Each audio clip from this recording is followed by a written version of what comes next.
tous, merci d'être là pour cette deuxième édition du Hackathon.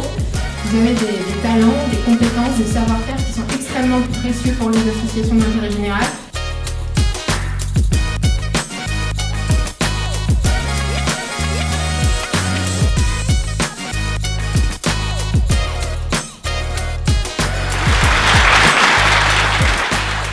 Soutenir le hackathon organisé par Microdon, ça semblait un peu une évidence en fait pour la fondation du groupe RATP. Déjà la confiance qu'on porte à Microdon. Ce projet répond à beaucoup de préoccupations, d'enjeux de la fondation et qui sont mélangés de façon extrêmement vertueuse en fait dans l'organisation du hackathon, puisque c'est solidaire.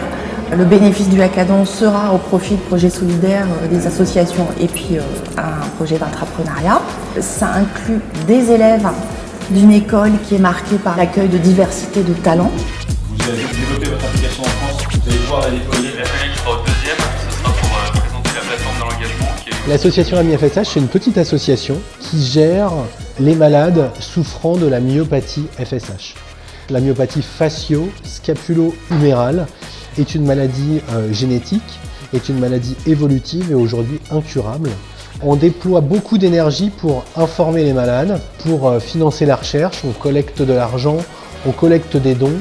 On s'est dit avec l'EMI, avec Microdon, qu'on allait proposer une sorte d'application, une sorte de service digital qui allait promouvoir ce trio gagnant. Nutrition, activité physique, méditation.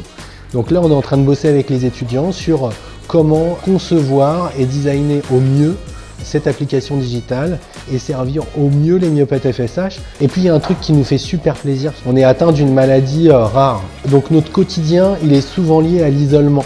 Et quand on vient là et qu'on voit 80 gamins qui ont la tête super bien faite et qui ont envie de travailler pour nous, et ben ça nous fait vraiment chaud au cœur, quoi. Alors, rien que pour ça, merci l'EMI, merci Microdon, on est vraiment heureux d'être là.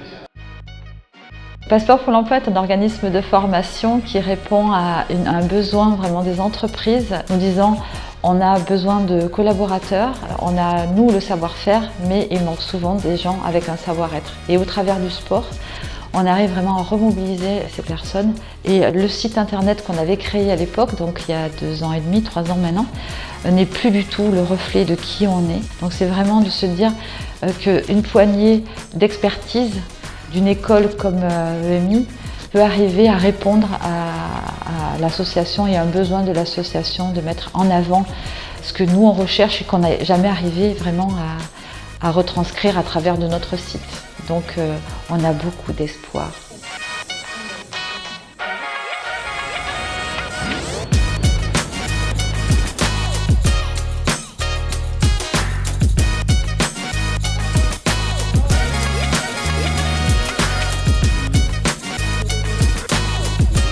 C'est super court quand même, 10 minutes de présentation. Il faut y aller, il faut arriver à être clair, il faut arriver à présenter quelque chose d'assez abouti pour qu'il puisse être évalué et qui laisse effectivement envisager une mise en œuvre réelle en fait.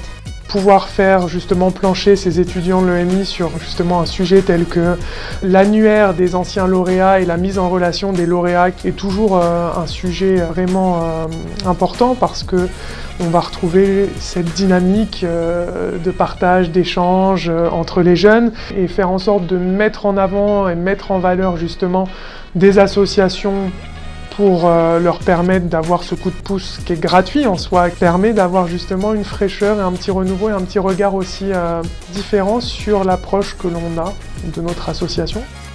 J'ai été ravie de voir l'investissement et l'implication de ces jeunes pour les assos, et qui ont vraiment pris à cœur leur mission. Enfin, en tout cas, ils l'ont dit et on l'a ressenti. Effectivement, c'était vraiment, ils l'ont fait avec le cœur et c'est pour effectivement des associations, donc quelque part, ça a du sens.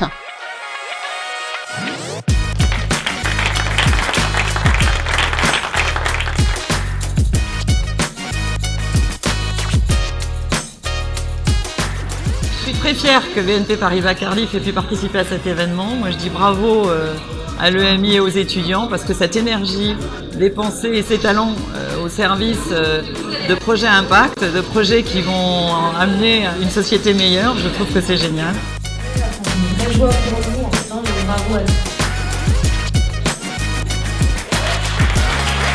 suis ravie, je trouve que c'est vraiment une chance pour l'association Les Frigos Solidaires et puis le partenaire Identité Mutuelle d'avoir participé à cet hackathon parce que vraiment 15 étudiants qui travaillent pour l'association pour développer une appli, pour que voilà, ça prenne de l'ampleur, pour qu'on ait des solutions très pratiques qui permettent d'avancer.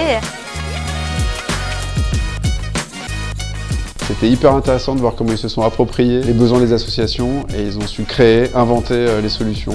Je suis époustouflé parce qu'ils sont capables de sortir en 48 heures. Il y a des mock-ups, il y a des idées, il y a de la créativité, il y a des idées originales et les assos ont vachement apprécié. Et puis nos partenaires, ils étaient bluffés, ils faisaient partie des jurys. C'est la fondation Groupe RATP, c'est BNP Paribas Cardiff, c'est l'Ouai qui était là avec nous et c'est génial de passer du temps avec eux, avec les associations, avec les étudiants de l'EMI. 48 heures géniaux, on a pris beaucoup de bonne énergie et on a trop hâte de remettre ça l'année prochaine parce que le hackathon édition numéro 3, c'est un rendez-vous que je vous donne maintenant, à l'année prochaine.